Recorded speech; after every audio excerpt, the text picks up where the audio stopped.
Bonjour et bienvenue dans Les mots en mouvement, le podcast où les mots deviennent un chemin vers soi.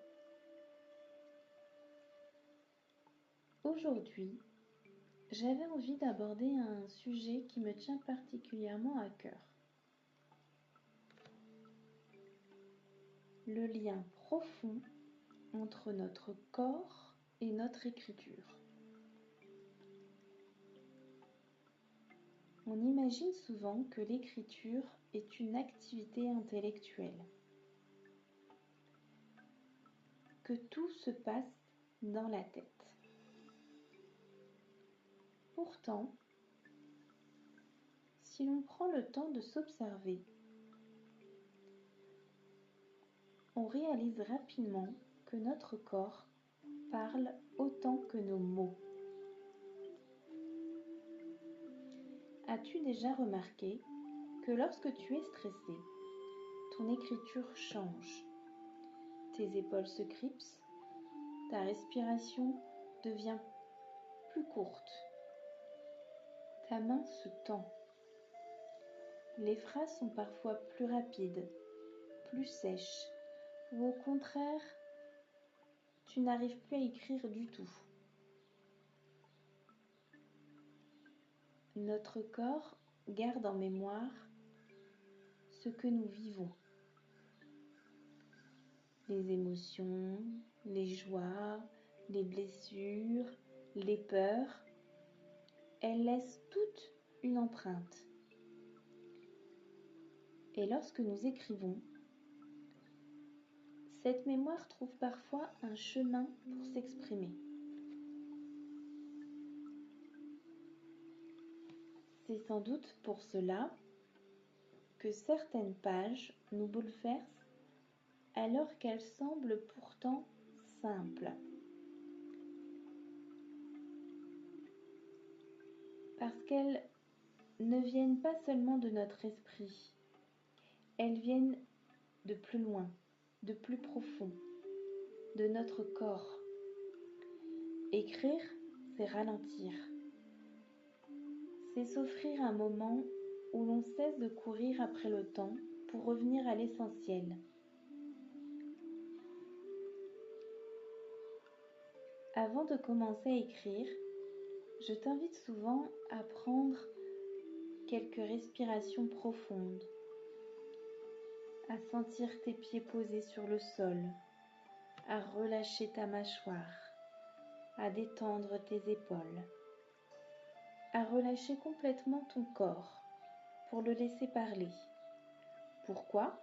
Parce qu'un corps apaisé laisse davantage de place à une parole sincère, à une parole vraie.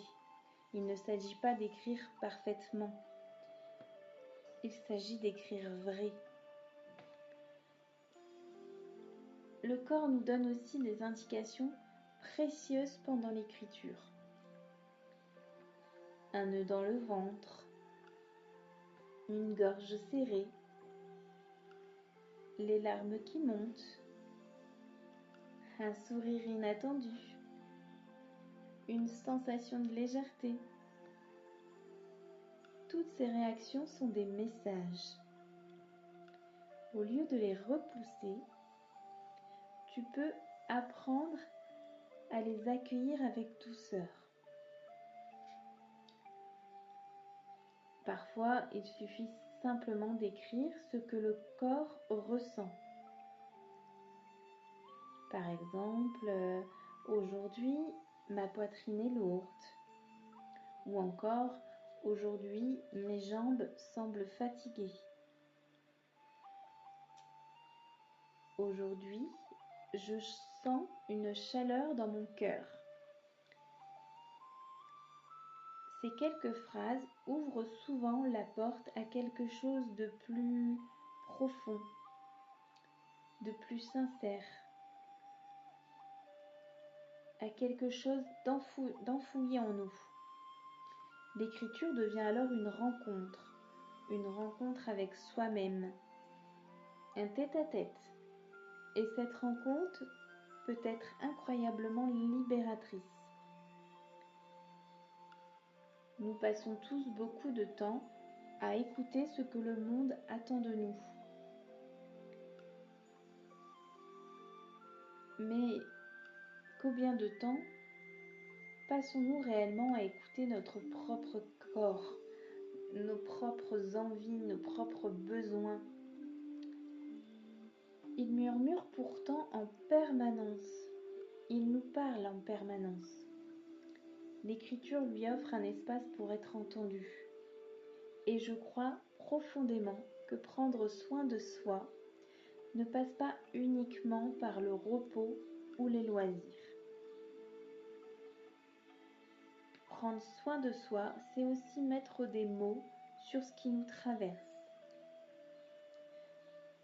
Parce que ce qui reste enfermé finit souvent par peser. Et je pense que là, ça parle à beaucoup de monde. Et ce qui est accueilli commence doucement à se transformer. Alors aujourd'hui, je te propose un petit exercice. Prends une feuille, un carnet, ce que tu veux. Ferme les yeux pendant quelques instants. Respire tranquillement.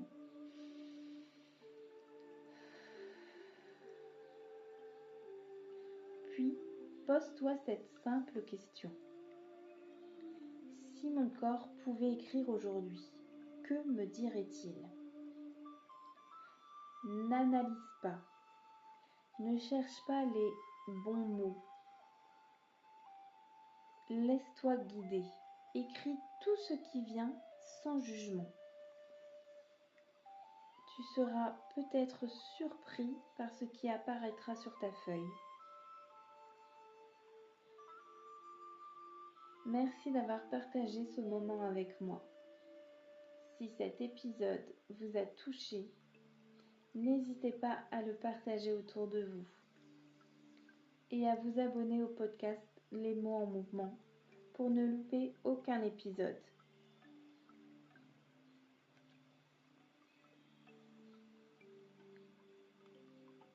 Prenez soin de votre corps.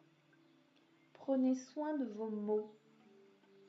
Et surtout, prenez soin de vous. À très bientôt pour un nouvel épisode. Et pour terminer, je t'invite à t'asseoir devant une page blanche, de fermer les yeux, de respirer doucement et d'écrire la première phrase qui te traverse.